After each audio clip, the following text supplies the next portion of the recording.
आजच्या धावपळीच्या जीवनात साधा आणि रुचकर स्वयंपाक ही केवळ काळाची गरज नाही, तर एक आनंददायी सवय आहे. जास्त मसाले, तेल आणि तिखट न वापरता कमी साहित्यात तयार होणारा स्वयंपाक शरीरासाठी हितकारक आणि मनाला समाधान देणारा असतो.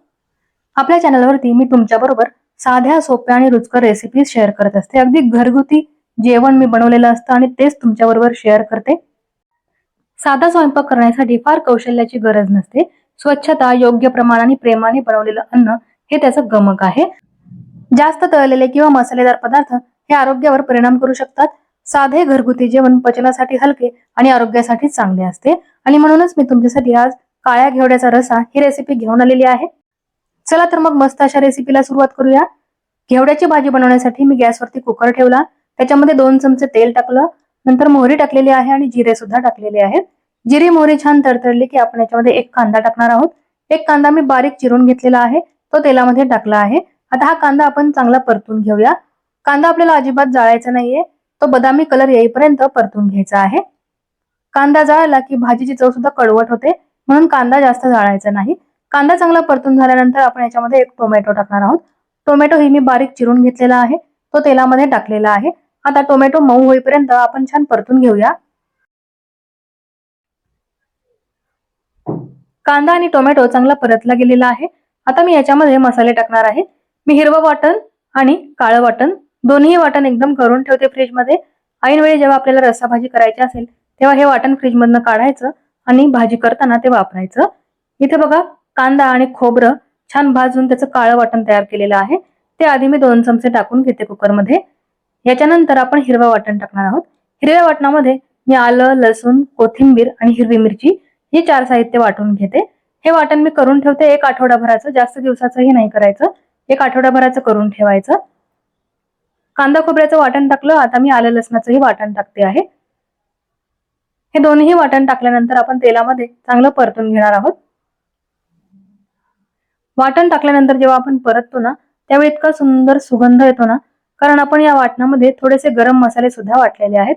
आणि शिवाय आलं, लसूण या सगळ्याचा दरवळ आहे ना, इतका सुंदर घरामध्ये पसरतो ना, की घरातली मंडळी विचारतही नाही की कोणती भाजी केलेली आहे. त्यांना सुवासानेच ही भाजी खायची प्रचंड इच्छा होते. ना आवडते भाजी सुद्धा ते अगदी आवडीने खातात. त्यामुळे स्वयंपाक करताना त्याचा सुगंध इतका सुंदर पसरायला पाहिजे की घरातल्या मंडळींना खायची इच्छा झाली पाहिजे, मग ती कुठलीही भाजी असो. वाटण चांगलं परतल्यानंतर तिखट मसाले याच्यामध्ये टाकते आहे. घरगुती लाल तिखट मसाला टाकला. आता मिरची पावडर सुद्धा टाकूया. त्याचबरोबर अर्धा चमचा जिरे पावडर आणि 1 चमचा धने पावडर टाकायची आहे. चिमूटभर हळद टाकायची आणि हिंग सुद्धा टाकायचं आहे. हे सगळे कोरडे मसाले आता आपण तेलामध्ये परतून घेणार आहोत.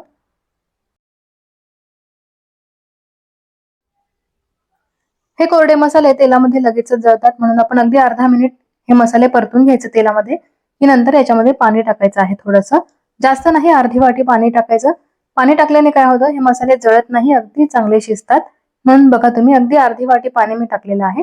आता हे पाणी आटेपर्यंत आणि मसाल्याला तेल सुटेपर्यंत आपण छान परतून घेऊया.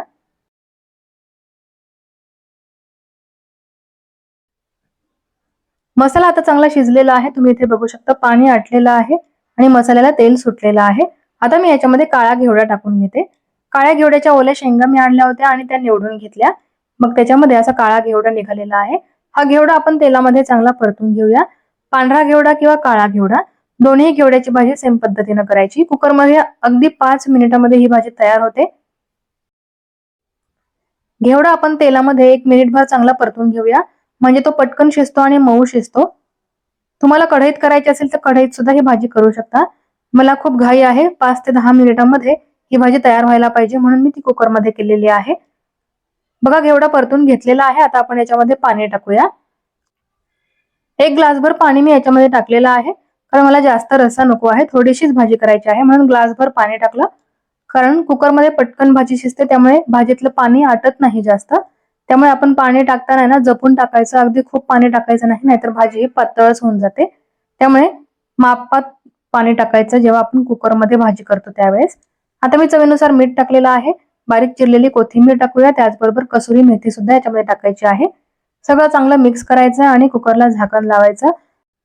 भाजीला आधी चांगली उकळी येऊ द्यायची, त्यानंतरच याला झाकण लावायचं आणि कुकरच्या 3 शिट्ट्या करून घ्यायच्या. गॅसची फ्लेम मीडियम ठेवून. लगेचच ही भाजी शिजते, कारण आपण इथे ओल्या शेंगा वापरलेल्या आहेत. घेवड्याच्या सुक्या शेंगा सुद्धा दुकानामध्ये मिळतात. आपण त्या रात्रभर भिजवतो आणि दुसऱ्या दिवशी त्याची भाजी करतो. त्याला शिजायला थोडासा वेळ लागतो, कारण त्या सुकलेल्या शेंगा असतात.